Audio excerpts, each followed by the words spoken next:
पालिका क्षेत्र मंदिर या ठिकाणी संपन्न झालेली आहे। 29 तारखेला नाशिक जिल्ह्यातून लाखो समाज बांधव हे मुंबईला जाणार आहेत आणि वेळ प्रसंगी त्या ठिकाणी जर सरकारने आमचा अंत पाहिला, मराठा योद्धा मनोज जरांगे पाटलांच्या ज्या काही मागण्या आहेत त्या संपूर्ण मागण्यांना नाशिक जिल्ह्याचा सामूहिकपणे आमचा पाठिंबा आहे।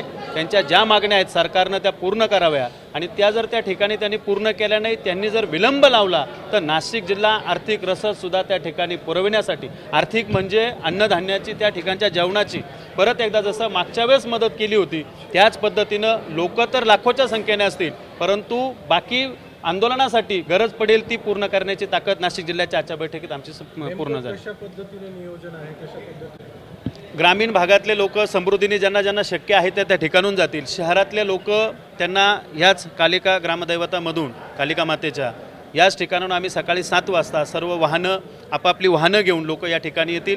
काही स्वयंस्फूर्तीनं काही वाहनं आम्हाला देणार आहेत, तेही वाहनं आणि येणारा सगळा क्राऊड या ठिकाणून निघेल। बाकी तालुक्याची लोक त्याच्या तालुक्यातून ज्या त्या पद्धतीने जातील। पण 29 तारखेला नाशिक जिल्ह्यातलं आणि एक सामूहिक या ठिकाणी हे पण ठरलं की यावेळेचा गणपती हा 1.5 दिवसाचा किंवा 1 दिवसाचा बसून उर्वरित दिवस गणपतीसाठी जे आपण राखीव ठेवत होतो हे मुंबईच्या आंदोलनासाठी राखीव ठेवण्याचा सुद्धा या ठिकाणी निर्णय झालेला आहे।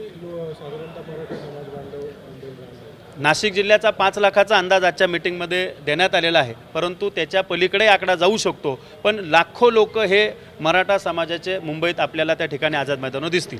सरकारकडनं पावलं उचलत आहे, उपसमिती गठीत करण्यात आली आहे, राधाकृष्ण विखे पाटलांकडे अध्यक्षपद दिलेलं आहे। त्याचं आंदोलनाचे गरज पडणार नाही असं वाटतं का की नाही, बघा, काही निर्णय घेईल? समित्या यापूर्वी होत्या, समित्या आजही आहे।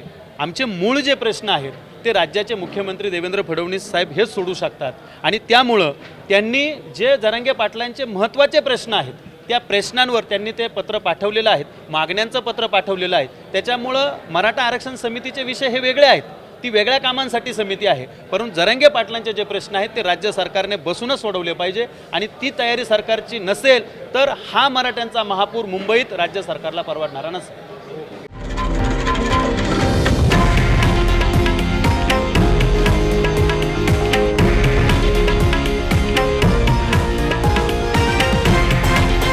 हे आहे देशातील नंबर 1 न्यूज नेटवर्क आणि आपण पाहत आहात TV9 मराठी, एकमेव।